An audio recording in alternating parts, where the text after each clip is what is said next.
Hello बच्चों, मैं शैलेंद्र श्री गुरु Govind Singh high school Patna city से आज पॉलिनोमियल पार्ट 2 रियल नंबर पढ़ाने वाला पार्ट 2 हूँ। होगा। इससे पहले मैं पार्ट 1 का वीडियो पॉलिनोमियल का दिया था, जिसमें बहुत सारे परिभाषाएं और उसका जो कथन होते हैं वो सब बताए थे। तो आज जो है क्वेश्चंस का क्लास होंगे, जो कैसे किस तरह से क्वेश्चन को बनाया जाता है स्टेप टू स्टेप। तो चलिए आज चला जाए। तो पहला क्वेश्चन जो है आप लोग लिख लीजिए। क्वेश्चन ये आता है अक्सर, और एनसीईआरटी बुक्स में भी आपको मिलेगा। फर्स्ट 1.1 जो चैप्टर है उसमें। तो दर्शाइए कि कोई भी धनात्मक विषम पूर्णांक 6q या 6q + 3 या 6q + 5 के रूप में होता है, जहाँ q कोई पूर्णांक है। ये क्वेश्चन है। तो चलिए अब क्वेश्चन को कैसे बनाया जाए। तो सबसे पहले क्वेश्चन बनाने के सबसे पहले आप रखिएगा ध्यान कि जब भी कोई क्वेश्चन बनाए तो सबसे पहले ऊपर में सॉल्यूशन जरूर लिखेंगे। सॉल्यूशन अगर हिंदी में लिखना है तो हल, ये दोनों में से कोई भी एक पॉइंट लिखें। आगे जो है आप थोड़ा देखिएगा। तो सबसे पहले यहाँ पे पहला जो स्टेप मानेंगे हम, मीन्स माना कि ए कोई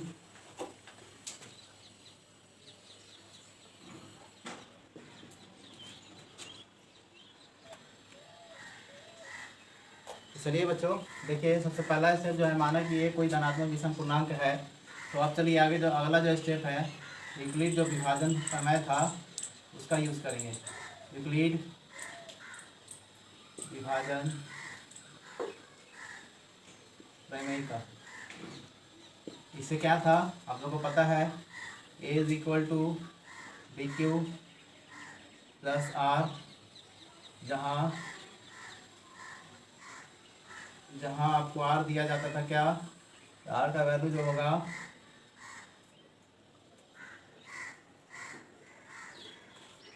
जहाँ R का वैल्यू जो है 0 से बड़ा और B से छोटा, ये दिया हुआ रहता था। ठीक है। तो अब जो है अगला स्टेप जो है, ये समझ में आ गया होगा कि ये प्रमेयिका है। अब जो है यहाँ पे एक और अगला स्टेप अब चलिए, और B = यहाँ पे जो क्वेश्चन दिया हुआ था आपको, क्वेश्चन दिया हुआ था 6q से रिलेटेड दिया हुआ था। 6q + 1 6q + 3 6q + 5 इस रूप से दिया हुआ था। तो इस रूप में लेने के लिए जो है B को यहाँ पे 6 लेंगे।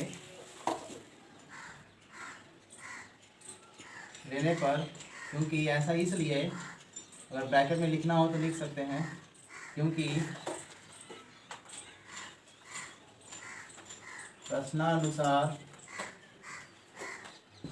प्रश्नानुसार धनात्मक विषम पूर्णांक का रूप इसी रूप में दिया हुआ है, 6q के रूप में दिया हुआ है। इसी कारण यह b = 6 लिए। तो आप देखने से पता चल रहा है कि जब यहाँ b हम 6 ले लिए हैं, तो अगला स्टेप हम क्या यूज़ कर सकते हैं। थोड़ा ध्यान दें, जहाँ पे b का वैल्यू है, यहाँ पे इस फार्मूला पे b का वैल्यू 6 को पुट कर देंगे। इसलिए क्या हो जाएगा, आप लोग अगर ध्यान देंगे तो a = निकलेगा क्या, 6q + R। उसी तरह क्या लिखेंगे यहाँ पे,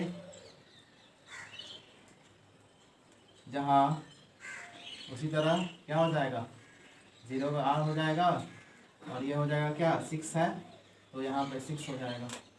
इसका मतलब ये हुआ कि R का वैल्यू जो है क्या निकलेगा इससे। अब बताइए आप ही है, यहाँ जो है R का वैल्यू जो है 6 से छोटा और 0 से बड़ा बोला है। इस प्रकार आपको क्या पता चल रहा है, तो इस प्रकार आप देखेंगे, इस प्रकार R के संभावित मान क्या हो सकते हैं। तो देखिए R = 0 1 2 3 4 एंड 5। मतलब ये हुआ कि R का वैल्यू 0 1 2 3 4 5 इतना ले सकते हैं। अब इतना लेकर आप इसको आगे बढ़ाना पड़ेगा। तो बच्चों देखिए, R का वैल्यू जो है 0 1 2 3 4 एंड 5 लेंगे। और इसके बाद अब देखिए क्या किया जाए अगला स्टेप में।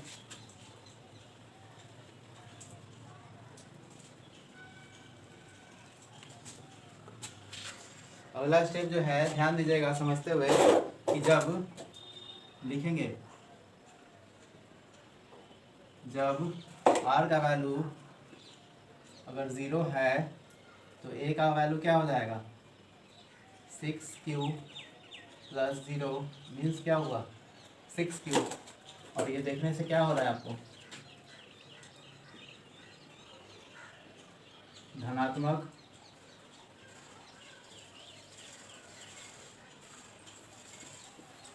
सम पूर्णांक। इसी तरह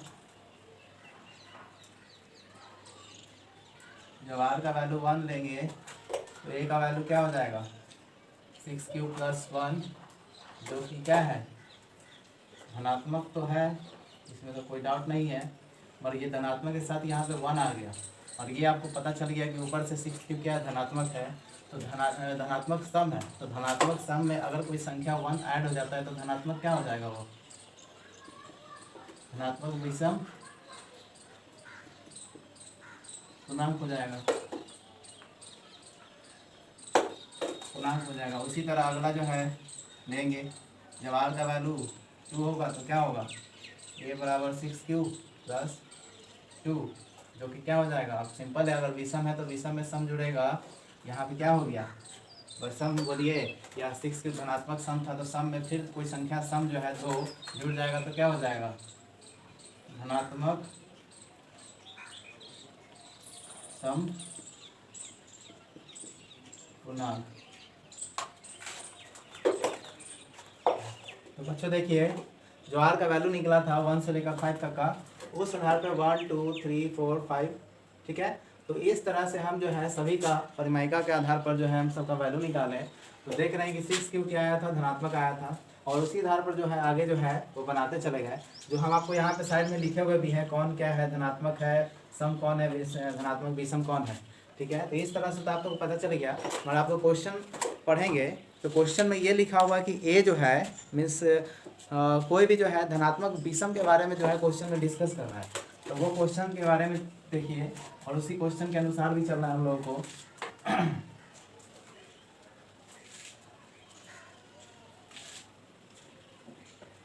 तो देखिए क्वेश्चन ये दिया हुआ है, लेकिन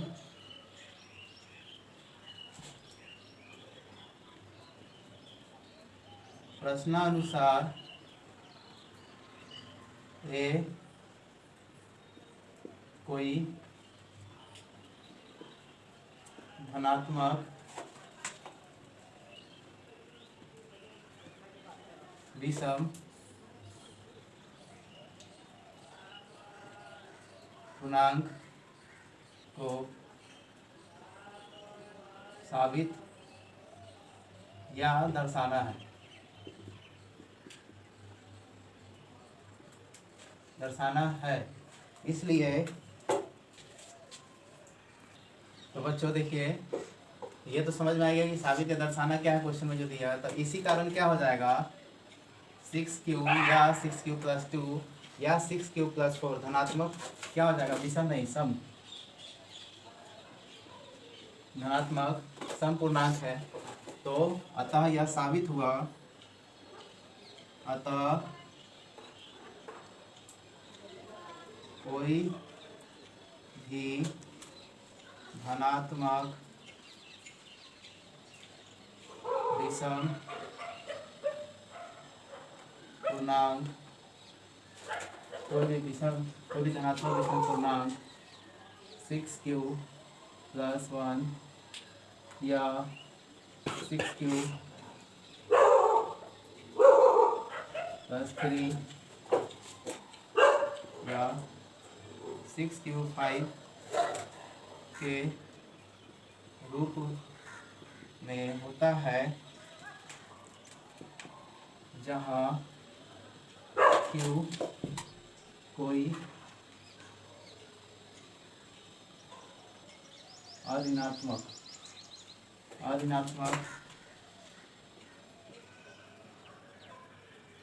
पूर्णांक है। इस प्रकार ये क्या हुआ, प्रूव्ड हुआ या साबित हुआ, या जो भी आप लिख सकते हैं, साबित हुआ।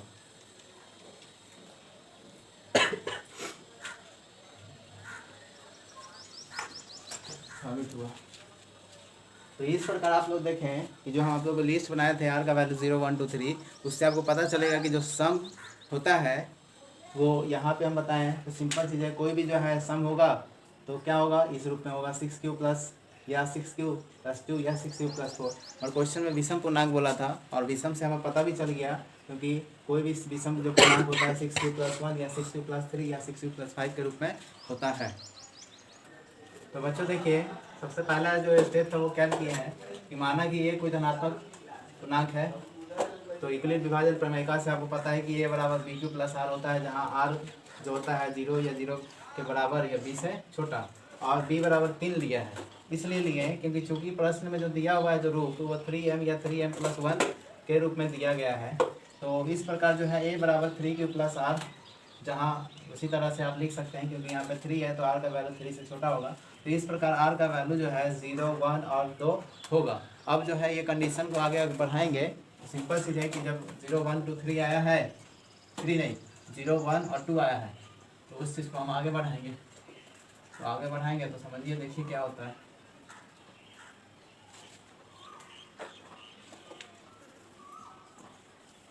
जब r का वैल्यू 0 होगा तो क्या हो जाएगा, a का वैल्यू। तो बच्चों देखिए, जो आगे हम स्टेप चल रहे हैं तो आप लोग देख रहे थे कि 0 आया था, r का वैल्यू पहला, तो a का वैल्यू क्या हो जाएगा 3q प्लस 0, जिसका मतलब क्या हुआ 3q। अब क्वेश्चन में आप पढ़ेंगे तो लिखा हुआ है कि धनात्मक जो पूर्णांक है उसका वर्ग बोला है, तो वर्ग मीन्स क्या हुआ, यही ना हुआ स्क्वायर। तो जब इसका स्क्वायर करेंगे तो सिंपल चीज़ है 3q का whole square means 9q square हो जाएगा। फाइनली जब इसका फैक्टर के रूप में लिखेंगे तो 3 हम कॉमन ले सकते हैं, 3 × 3q स्क्वायर, और इस 3q स्क्वायर को हम n मान लिए m। तो पता है कि कोई की कुछ भी वैल्यू यहाँ पर रखेंगे तो कुछ भी वैल्यू आएगा मगर वो पूर्णांक ही होगा। इसी कारण यहाँ पे 3 हम m लिखे हैं, जो यहाँ पर भी लिख दिए हैं कि जहाँ m पूर्णांक है। ये जो है इसके आगे लिखे हैं क्योंकि यहाँ पे स्पेस नहीं, इसी कारण हम नीचे लिखे हैं। अगला जो है 1 है, मिस 1 देंगे तो क्या होगा, तो a = 3q प्लस 1। अब उसका वर्ग करेंगे तो क्या होगा, a स्क्वायर 3q प्लस 1, और ये आप देख रहे हैं कि a प्लस b का होल स्क्वायर पे है, जिसका फॉर्मूला क्या होता है a square 2ab plus b square. बस इसी पे हम तोड़ दिए हैं इसको, ठीक है। तो 9q स्क्वायर हो जाएगा प्लस 6q प्लस 1, 3 कॉमन लेंगे इन दोनों में, तो देखिए ये आया, उसके बाद 1, ये जो 1 बाहर है उसको बाहर कर दिए। फाइनली ये जो है इसको हम m कर दिए क्योंकि सिंपल है वो पूर्णांक ही आएगा, इसी कारण 3m प्लस 1 कर दिए जहाँ m पूर्णांक है, ठीक है। अब आगे जो है अगला जो स्टेप है r बराबर 2 लेंगे तो क्या हो जाएगा 3q प्लस 2 हो जाएगा।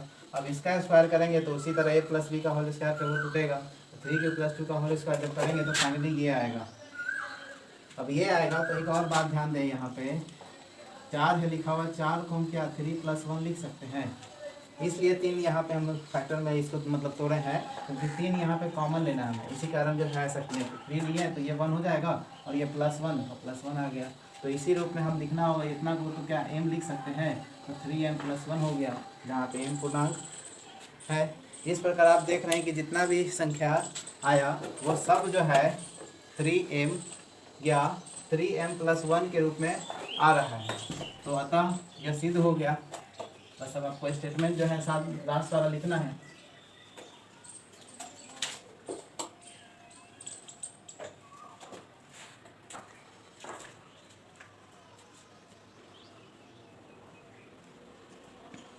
तो बच्चों देखिए लास्ट का जो स्टेटमेंट हम आपको बता रहे थे क्या लिखना है, प्रूफ तो हम लोग कर चुके हैं। तो अब जो है उसी चीज़ को लिख दीजिए कि अतः किसी धन पूर्णांक का वर्ग, वर्ग मीन्स वही जो a स्क्वायर कर रहे थे ना, a स्क्वायर जो कर रहे थे वही चीज़ हुआ था। वर्ग जो होता है 3m या 3m + 1 के रूप का होगा जहाँ m एक अऋणात्मक पूर्णांक है। अऋणात्मक का मतलब ये हुआ कि वो जो वैल्यू होगा m वो माइनस में नहीं होगा, वो हमेशा जब होगा तो वो पॉजिटिव होगा, यही बताना था। अब जो है अगला क्वेश्चन आएगा जो तीसरा क्वेश्चन होगा। तो बच्चों देखें बनाने का तरीका जो है उसी तरह जो सब में चल रहा है।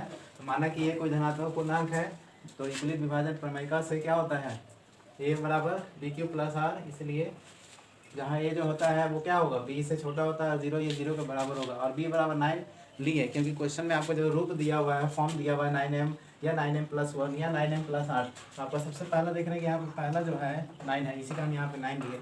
और इस आधार पर जो है विभाजन प्रमेय पर जब उसे रूप में व्यवस्थित करेंगे तो ये 9³ + r आएगा, जहाँ पे 0 का वैल्यू ये बताया है कि 9 तक होगा, 0 से 9 के बीच होगा। तो उस प्रकार जो है 0, 1, 2, 3, 4, 5, 6, 7 और 8 तक हम जाते हैं। सबसे पहला जो है जब r का वैल्यू जब 0 लेते हैं तो 0 में कैसे ये बनेगा, तो देखिए सिंपल चीज़ है, जब r 0 हो गया तो a बराबर 9³ + 0 हो गया, अर्थात 9 हो गया।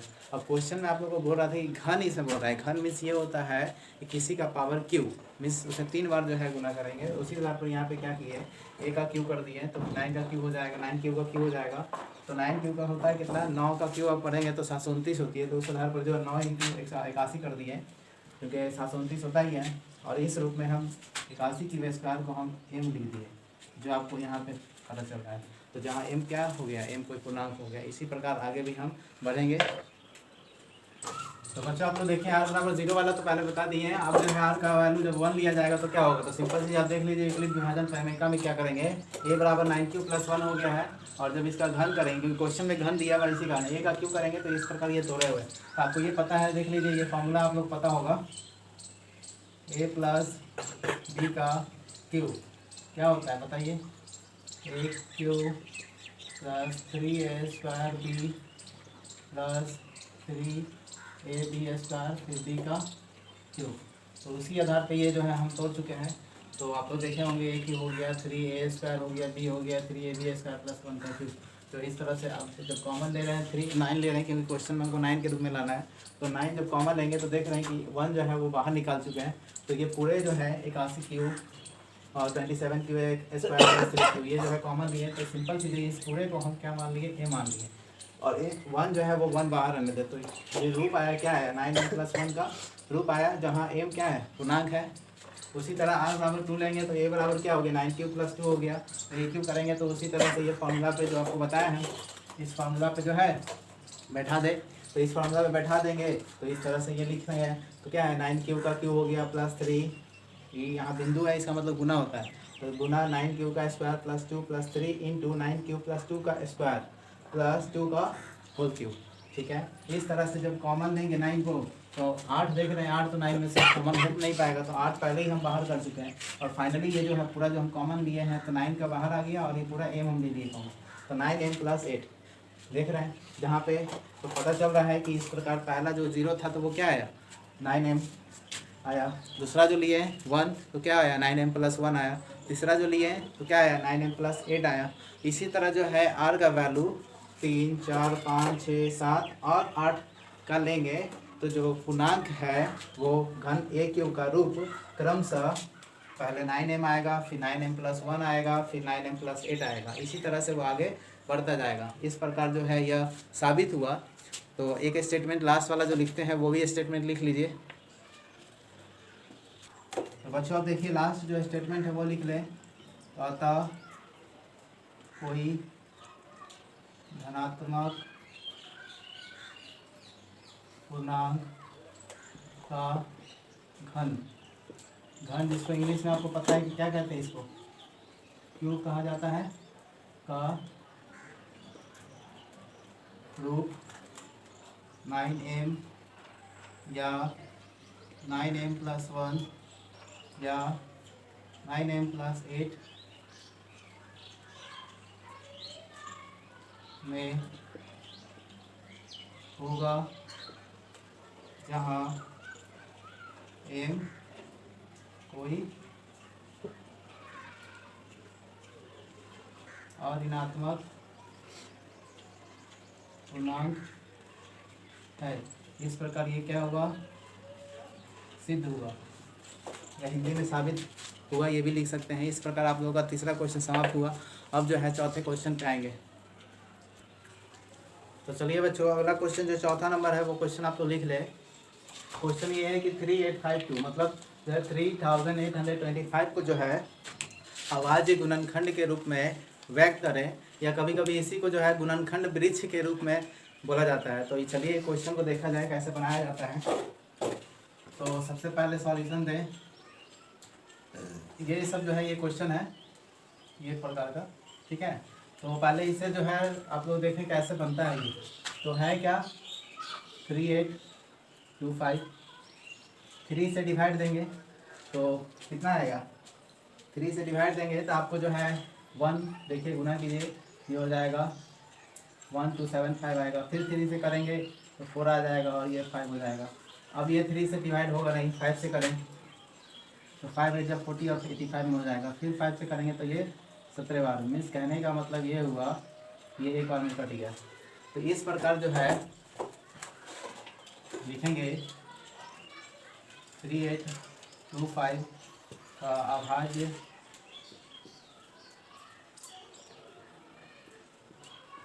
गुणनखंड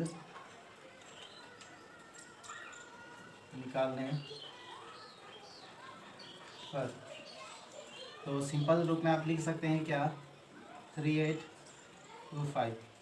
और अभाज्य गुणनखंड के रूप में लिखना चाहेंगे तो कैसे होगा, देखिए 3 × 3 × 5 × 5 और ये 17। ये जो है ये रफ में भी आप कर सकते हैं या आप साइड में भी जहाँ बनाएंगे वहाँ पे भी शो कर सकते हैं। अर्थात इसी चीज़ को अगर लिखना हो तो ऐसे भी लिख सकते हैं 3 का स्क्वायर 5 का स्क्वायर, और यही आपका जो है आंसर हो गया अभाज्य गुणनखंड इस प्रकार। क्योंकि यहाँ पे देख रहे हैं कि 3 हो 5 और 17 ये अभाज्य संख्या है, इसी कारण इसको बोला जाता है कि अभाज्य संख्याओं के गुणनखंड के रूप में व्यक्त करें। तो जब भी इस तरह का क्वेश्चन है तो अंतिम में आपका पॉइंट ऑफ व्यू ये होनी चाहिए कि जो संख्या आ रही है वो एक अभाज्य संख्या होनी चाहिए। और इसे देखिए अब जो है गुणनखंड इसी का वृक्ष कैसे बनता है वो बताएंगे आप लोगों को।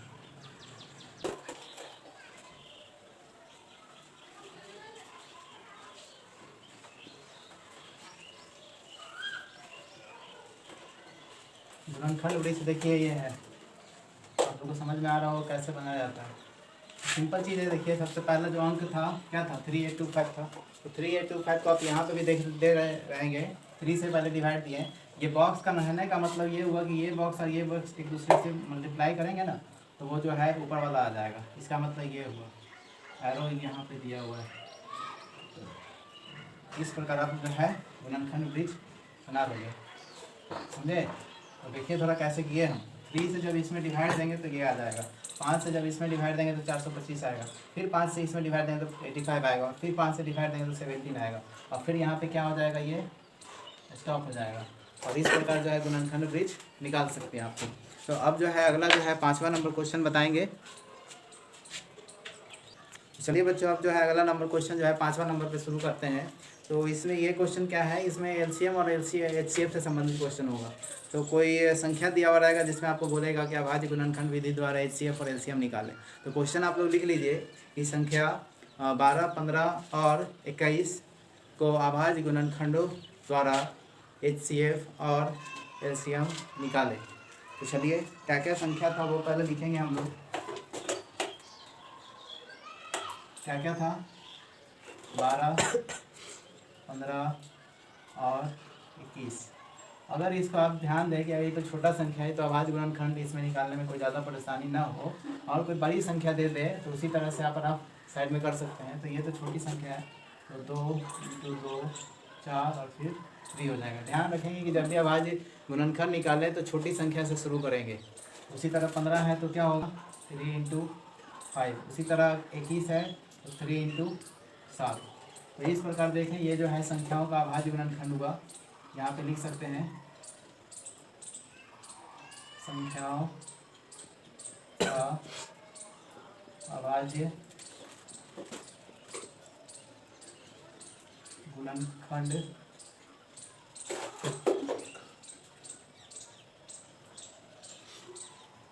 निकालने पर। तो इस प्रकार यहाँ पे देख रहे हैं, इसलिए अब थोड़ा देखिए पहले एचसीएफ निकाल रहे हैं हम। और जब भी ध्यान रखें कि एचसीएफ इसका भी निकालना हो उससे ब्रैकेट में ज़रूर लिख दें, इससे और क्लियर हो जाएगा। 12, 15 और क्या था 21, ठीक है। अब समझिए क्या होता है और कैसे इसको निकालेंगे। तो एचसीएफ मीन्स होता है कि जो भी संख्याएं दी हुई है उसका जो भी अभाज्य गुणनखंड होनी चाहिए जो भी गुणनफल कॉमन हो। तो देखिए यहाँ पे कॉमन को हिंदी में वैनिस्ट कहा जाता है। तो 3 यहाँ पे भी कॉमन है, यहाँ पे भी कॉमन है और यहाँ पे भी कॉमन है। तो इसका मतलब क्या हो गया, 3 जो होगा HCF होगा। इसके अलावा अगर और कोई संख्या होता कॉमन तीनों में, तो वो भी इस HCF में जो है 3 के साथ गुना के रूप में हो जाता, और गुना करने के बाद जो आंसर हो जाता। ठीक है, किंतु है नहीं ऐसा यहाँ पे। अब जो है LCM निकालेंगे। LCM भी उसी तरह 12, 15 और 21 का। तो LCM में ये ध्यान जरूर दीजिएगा आप लोग कि जब भी LCM निकालें तो जो कॉमन फैक्टर है उस कॉमन को एक ही बार लिखना है, ये नहीं कि सबका अलग अलग। तो समझिए क्या बोलना चाह रहे थे। जैसे यहाँ पे 2 है, फिर 2 है, तो लिख लीजिए 2 × 2। बस कॉमन यहाँ पे देख रहे हैं कि ये एक चैन बना चुका है ना। तो ये तीनों मिलाकर एक ही बार आपको लिखना है, ये नहीं कि इसका भी लिख दिया, उसका भी लिख दिया और तीसरे वाले का भी लिख दिया, वैसा नहीं है। और फिर जैसे सीरियली वाइज जा रहे हैं बस उसी तरह से लिख दें। तो इस प्रकार आप गुना करें तो 2 × 2 4, 4 × 3 12, 12 × 5 60, 60 × 7 मीन्स आ जाता है आपका 420। इस प्रकार जो है ये आंसर आपका आया। HCF 3 हो गया और LCM 420 आया। तो इस प्रकार आप लोग बनाएं। और अब जो है अगला क्वेश्चन नंबर 6 पे आएंगे। तो चलिए क्वेश्चन नंबर 6 शुरू किया जाए। चलिए बच्चों देखिए, अब अगला क्वेश्चन जो है LCM HCF पे है, जिसमें 2 संख्या दिया हुआ है 306 306 और 657, और जिसका HCF 9 दिया हुआ और LCM बोल रहा है निकालने के लिए। तो आप लोग इसके लिए पहले एक फार्मूला लिख लें। इसका एक सूत्र होता है, फार्मूला में लिख लें क्या होता है।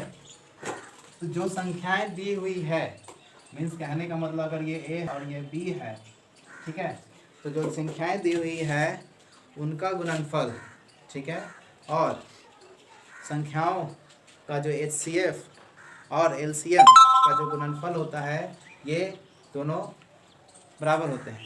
तो ये जो है फॉर्मूला बेसिस में लिख लें कि यदि कोई 2 धनात्मक पूर्णांक A और B हो जिसमें HCF मीन्स क्या, देखिए कैसे, HCF A, B Guna LCM A, B बराबर A गुना B। इस जो संख्याओं का गुणनफल होगा LCM उस संख्या के LCM और HCF के गुणनफल के बराबर होगा। और इसी फॉर्मूला पे ये क्वेश्चन आप लोग बना सकते हैं। तो देखिए कैसे बनेगा। फॉर्मूला तो आप लोग अभी लिखे ही हैं, तो पहले जो है फॉर्मूला आप लोग लिखें। फॉर्मूला क्या था, HCF 306,657 और गुना हो जाएगा क्या, LCM 306,657। इसके इक्वल टू क्या कर सकते हैं, 306 × 657, ये हो गया। अब थोड़ा ध्यान दें, HCF कितना दिया हुआ है, 9 दिया हुआ है। LCM आपको पता नहीं है और LCM आपको निकालना भी है। किसका निकालना है LCM, तो 306,657 का।